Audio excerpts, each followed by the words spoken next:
Hello' everyone, স্বাগতম জনাইছোঁ মোৰ এই চেনেলটিলৈ। আৰু আজি মই আপোনালোকৰ বাবে লৈ আহিছোঁ এখন শাকৰ ভাজি, আৰু তাৰ বাবে লৈছোঁ মই এয়া মাটিকান্দুৰী আৰু লচকচি। আৰু মই ভালদৰে দেখুৱাই দিম মাটিকান্দুৰী কেনেধৰণৰ আৰু লচকচি কেনেধৰণৰ শাক, আৰু সকলোৱে চিনি নাপাবও পাৰে।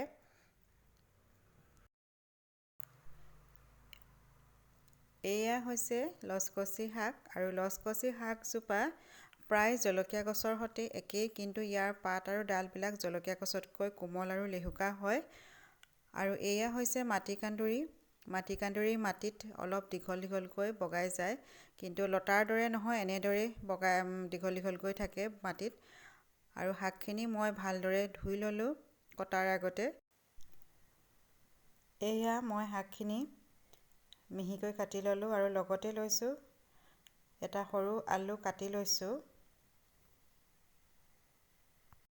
আৰু আজিৰ শাকৰ ভাজিখন বনাবলৈ মছলা স্বৰূপে লৈছোঁ এটা সৰু সৰুকৈ কাটি লোৱা পিঁয়াজ, আৰু জালুকৰ গুড়ি এচামুচ, হালধি গুড়ি এচামুচ, নিমখ অলপমান, লগতে পাঁচফোৰণ আৰু এয়া জলকীয়া কেইটামান লৈছোঁ। এতিয়া কেৰাহী এখন পাতি ল'লোঁ, আৰু তাতে অলপমান ৰিফাইন তেল লৈছোঁ। আৰু বৰ বেছি তেল নিদিওঁ, কিয়নো শাকৰ ভাজিত বেছি তেল দিলে শাকৰ সোৱাদ নাইকিয়া হয়। এতিয়া কাটি থোৱা পিঁয়াজখিনি দি দিছোঁ ইয়াতে। এতিয়া পিঁয়াজখিনি দিয়া হৈ গ'ল, আৰু মই পিঁয়াজখিনি ভালদৰে লৰাম, আৰু তাতে এতিয়া জলকীয়া কেইটাও দি দিম। এয়া আৰু জলকীয়া কেইটা হোৱাৰ পাছত মই পাঁচফোৰণ কেইটাও দি দিম। বৰ বেছি পাঁচফোৰণ দিয়া নাই, আৰু মই শাকত বেছি মছলা ব্যৱহাৰ কৰা নাই। বেছি মছলা ব্যৱহাৰ কৰিলে শাকৰ গুণাগুণ নাইকিয়া হ'ব।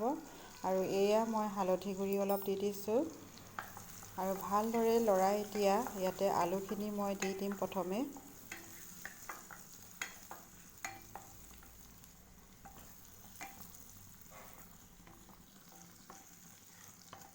এতিয়া ইয়াত কাটি থোৱা আলুখিনি দি দিছোঁ, আৰু এই আলুখিনি ভালদৰে লৰাম এতিয়া। আৰু লৰাই হোৱাৰ পাছত মই কাটি থোৱা শাকখিনি ইয়াতে দি দিম। আৰু এতিয়া শাকখিনি দি দিছোঁ, আৰু এই শাকখিনি ভালদৰে লৰাম যাতে সকলোখিনি মিক্স হৈ যায়। মই ইয়াত অলপমান নিমখ দি দিছোঁ, আৰু এতিয়া ঢাকোন মাৰি সিজিবৰ বাবে ৰাখিম।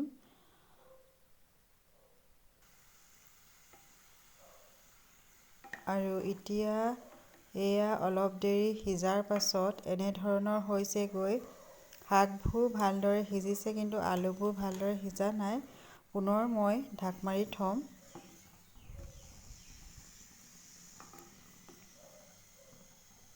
এয়া আলুবোৰ বৰ ভালকৈ সিজা নাই, সিজিবলৈ বাকী আছে।